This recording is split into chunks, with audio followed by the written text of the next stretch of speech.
নমস্কাৰ and welcome to my YouTube channel. আজি দেখাম এখন বৰ বিয়া। মোৰ নিচাদেউ এপাদেউ ছোৱালী মধুবাৰ বিয়া। বিয়া বুলি ক'লেই ফূৰ্তি আনন্দ থাকেই, লগতে কিছুমান দুখ লগা মুহূৰ্তও থাকে।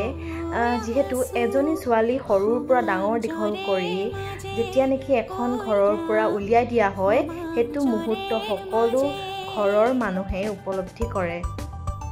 বহাগৰ 8 তাৰিখ আৰু 22 এপ্ৰিল তাৰিখ এটা খুব ভাল দিন হিচাপে লৈ বিয়া ভাগ অনুষ্ঠিত কৰা হৈছে আৰু বিয়াৰ আগদিনা মূৰত তেল দিয়া নিয়ম কৰিছে। বিয়াৰ আগদিনা আগনিশা মূৰত তেল দিয়া কিছুমান দৃশ্য এয়া আপোনালোকে ভিডিঅ'টি চাই যাওক আৰু নেক্সট ডে মই নেক্সট ভিডিঅ'টোত আপলোড কৰিবলৈ চেষ্টা কৰিম।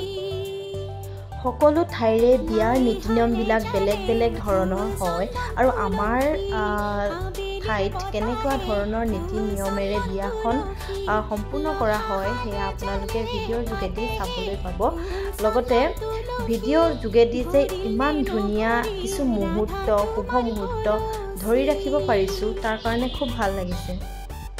মাকে লৈছে এখন কাঁহৰ কাঁহীত চাকি বন্তি, লগতে বৰমাকে লৈছে কলচীত আমৰ দালিৰ লগতে এটা কলৰ আগ আৰু গৈছে পুখুৰীৰ পৰা পানী তুলিবলৈ। আৰু পানী তোলাৰ নিয়মটো আপোনালোকে চাই লওক কেনেকুৱা ধৰণে পানী তুলি অনা হয়। মা দেউতা পাহৰি নাযাবা মাজনী, ঐ ৰাম নতুন ঘৰখন ধৰিবা, হৰি মোৰ মৰমেৰে ৰাখিবা, হৰি মোৰ মৰমেৰে ৰাখিবা, ঐ ৰাম আশাৰে চাকিটি জ্বলিছে, মনৰে ভিতৰত কত সপোন লৈ, ঐ ৰাম দুয়ো আগুৱাই আহিছে, হৰি মোৰ সপোনৰ প্ৰজাতি লৈ, হৰি মোৰ মৰমেৰে সজাবলৈ।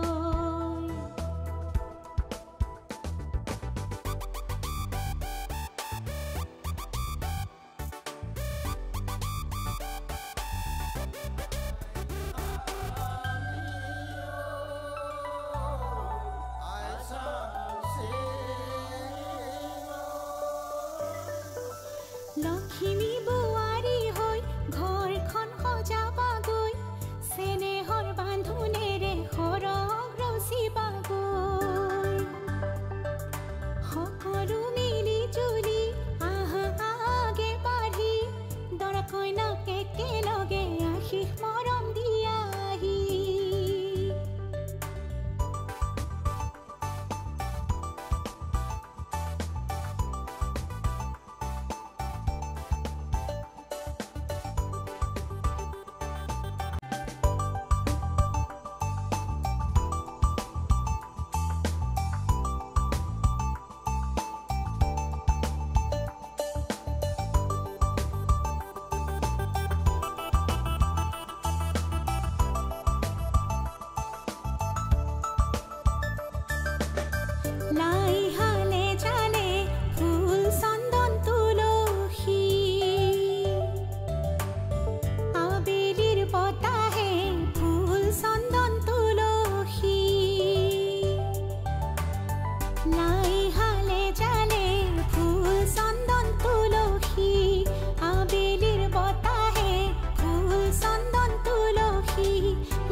পানী তুলিয়াৰ পিছত কইনা আৰু কইনা ধৰা দুয়োগৰাকীকে লৈ যোৱা হয় কলগছেৰে বনোৱা বেৰিটোলৈ তাতে মাহ হালধিৰে ধুনীয়াকৈ গা পা ধোৱা হয়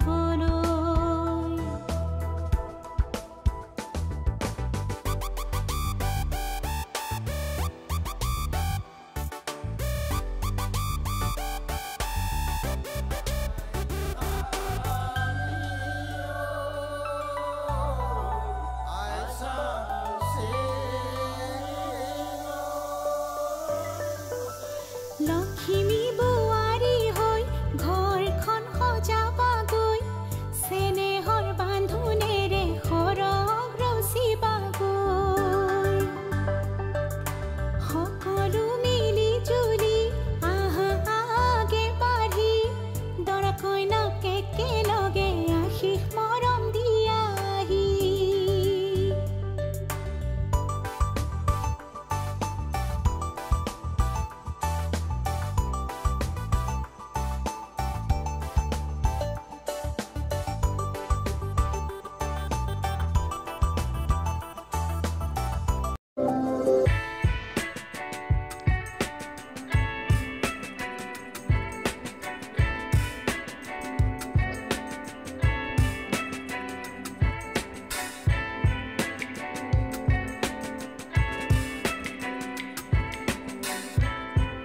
ধুনীয়াকৈ কইনা আৰু কইনা ধৰাগৰাকীক গা পা ধুৱাই আনি ৰভা তলিত বহিবলৈ দিয়া হয় লগতে শৰাই যোৰা হয় গোপিনীসকলে আশীৰ্বাদ কৰে আৰু ধেমালি ফূৰ্তিৰে ধুনীয়াকৈ সেই নিশাটো মূৰত ফেৰি দিয়া সময়খিনি পাৰ হয়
এয়াই আছিল আজিৰ ভিডিঅ' কেনেকৈ আপোনালোকে জনাবলৈ নাপাহৰিব আৰু কালিলৈ নতুন এটা ভিডিঅ' লৈ পুনৰ লগ পাম আৰু কালিৰ ভিডিঅ'টোত বিয়াৰ জোৰোণৰ পৰা আদি কৰি মই দৰা ঘৰলৈ উলিয়াই দিয়া দৃশ্যসমূহ দেখুৱাবলৈ চেষ্টা কৰিম। ধন্যবাদ।